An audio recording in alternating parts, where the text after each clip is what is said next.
All right, last on the list to review, SGC, Sports Card Guarantee Corporation, founded around 1998, and very well-known company when they talk about the big three, talking PSA, Beckett, the BGS version, and then SGC.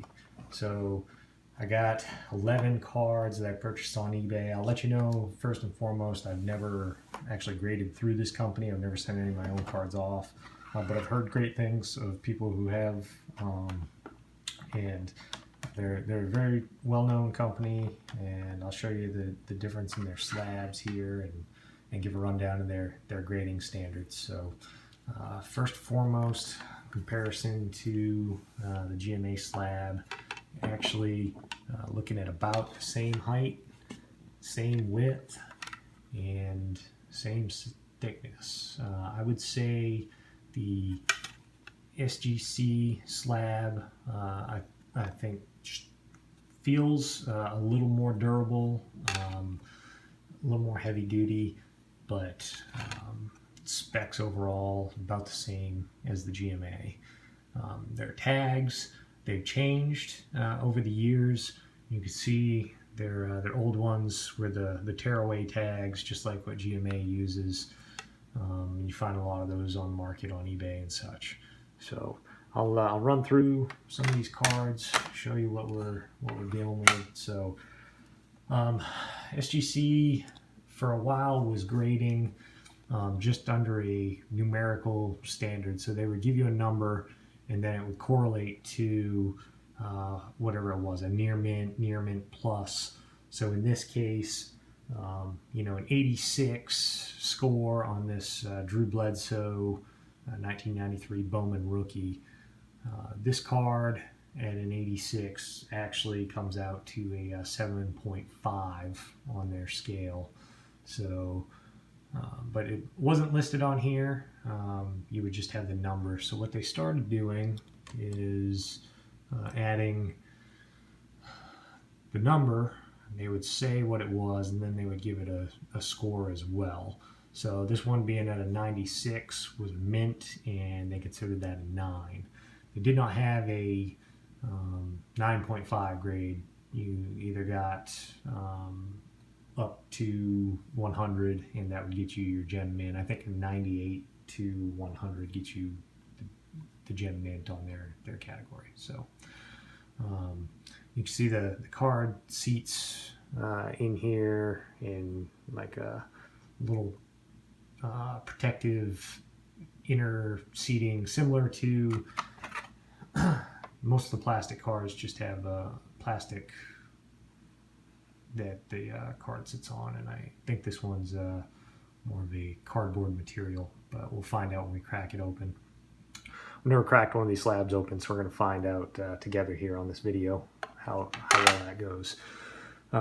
What they have done now is they've gone to just a standard numeric grade. They've changed up their tag that they put in here, so it's a little more sleek, and the slabs still feel the same.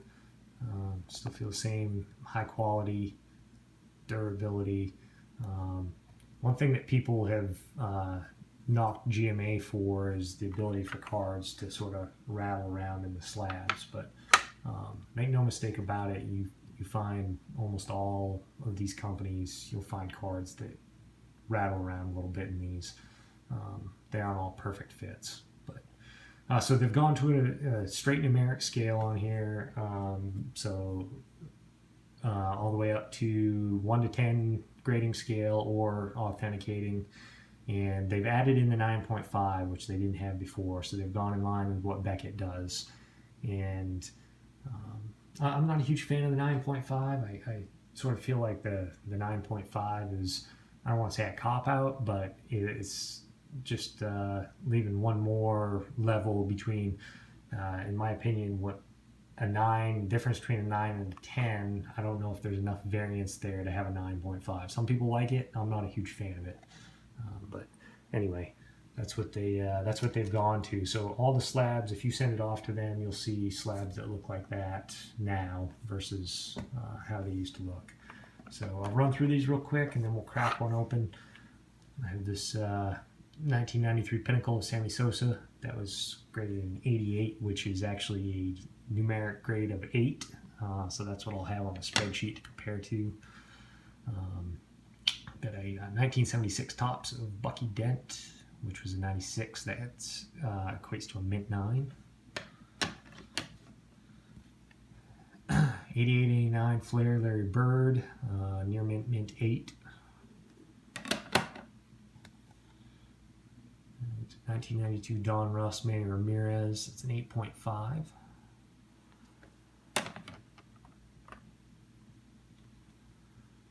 We have 2016 Don Russ, Jacoby Brissett, graded a 9.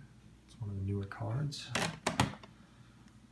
Same thing here, 2018 Don Russ, Sony Michel, graded a 9. Have the 86-87 Flair sticker, Larry Bird, graded a near mint 7. And then 81-82 Topps of Larry Bird, graded a 7.5. That was his 3rd year in the league. 2nd year you could get a card of him, so good looking card at a 7.5.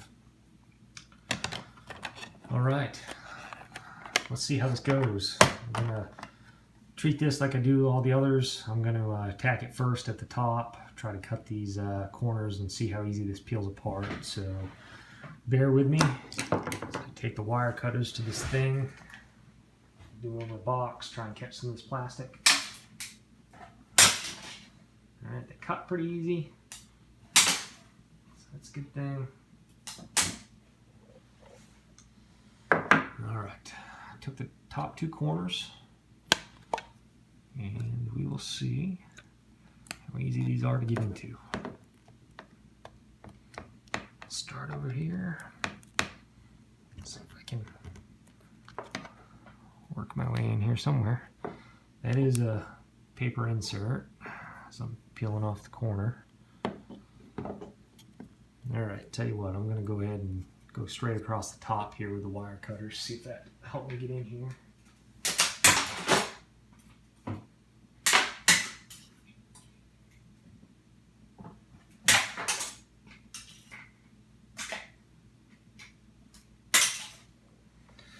Alright, let's try that. I've gone straight across the top. Let's see if I can get this screwdriver in here. There we go. Alright, pop the seal. And alright, once you got the seal popped, they are pretty easy going from there. So you can see a little higher quality plastic on their cases, which you have that durability feel. Definitely thicker than the BCCG that you saw in one of my videos if you checked it out already. Alright, so you do have a paper insert on there. And that is what the card sits in, is that paper insert. And card itself, keep it in the same condition as what they cased it up in. We'll hold these tags. Looks like they throw a sticker on the back here. They used to. Let's see what they do on these ones. Alright, so they got it actually printed on the plastic on these ones. So good durable cases. I'd give them a thumbs up on the case and the way that they hold in there with this paper insert. I don't think there's anything wrong with using those. The tags, like I said, they were cut apart or tear apart like the GMA, so you see the lines on there. Can be frustrating if they don't tear clean. I think that's maybe what happened to this one. You can see the rip on there that was present on the card before I cracked it out of there.